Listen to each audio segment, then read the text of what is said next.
Mark Carney wins the Liberal leadership race on March 9th, Canada could face an unprecedented situation. A Prime Minister who has never held elected office and under a loophole in Canada's ethics laws may not have to disclose his financial assets prior to an election. This raises significant concerns about his potential to influence policy for personal enrichment at the expense of average Canadians, particularly when it comes to a company called Stripe. Mark Carney served as a board member of Stripe, a $65 billion Irish-American payment processor, while also acting as a senior economic advisor to Prime Minister Justin Trudeau. Right now, Stripe is widely speculated to be preparing for an initial public offering or going public, potentially this year. Recent actions which show this, that investors have speculated on its IPO evidence, include the company's cutting 1,000 jobs about a couple of years ago, but even more recently, the company just shed another 300 jobs. And this is something that some analysts are saying could be evidence of the company leaning operations ahead of an initial public offering.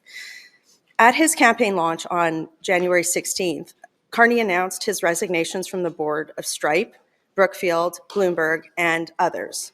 But notably, he didn't confirm whether or not he had divested his financial interests in these companies. It's standards for board members to receive stock options or shares. And the question that I have is whether or not Mark Carney received any from Stripe and whether or not he still holds those interests. A very large, right now the valuation of a potential Stripe IPO is somewhere in the neighborhood of $65 to $70 billion, could translate into substantial financial gain for somebody who holds certain financial instruments, as Mr. Carney potentially could. And also, Stripe, as a federally regulated financial services company in Canada, makes disclosure of his interests especially critical. So, Canadians deserve a straightforward answer. Does Mark Carney still hold any stake in Stripe? Now, just to explain the loophole that I've mentioned. Under Canada's Conflict of Interest Act, public office holders have 60 days to file disclosures and 120 days to finalize them after assuming office.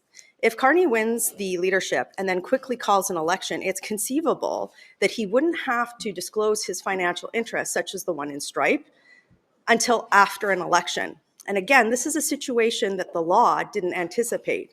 An unelected person who had significant corporate board interests becoming prime minister and then not disclosing his interests ahead of a federal election. There's another issue with Stripe as well, too. Earlier this year, Visa and MasterCard reduced interchange fees, promising Canadian small businesses $1 billion in savings over 5 years. Stripe, however, retained some of these savings from small business clients. They held it back. In late 2024, former Finance Minister Chrystia Freeland pledged policy action to ensure that payment processors, particularly Stripe, would be mandated to pass along savings to small businesses.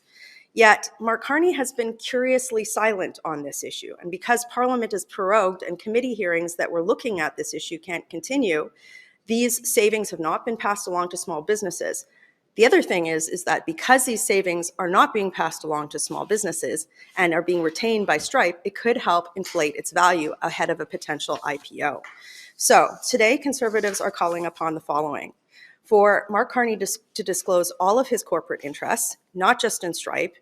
I firmly think that Canadians, anybody seeking to lead this country, need to live above the letter of the law and with the spirit of the law, which he's not doing by not disclosing his assets. And we're also calling upon him to speak out and call upon Stripe to pass these interchange fee savings to small businesses, particularly as every Canadian business requires everything that we can possibly do to help them get ahead under the threat of American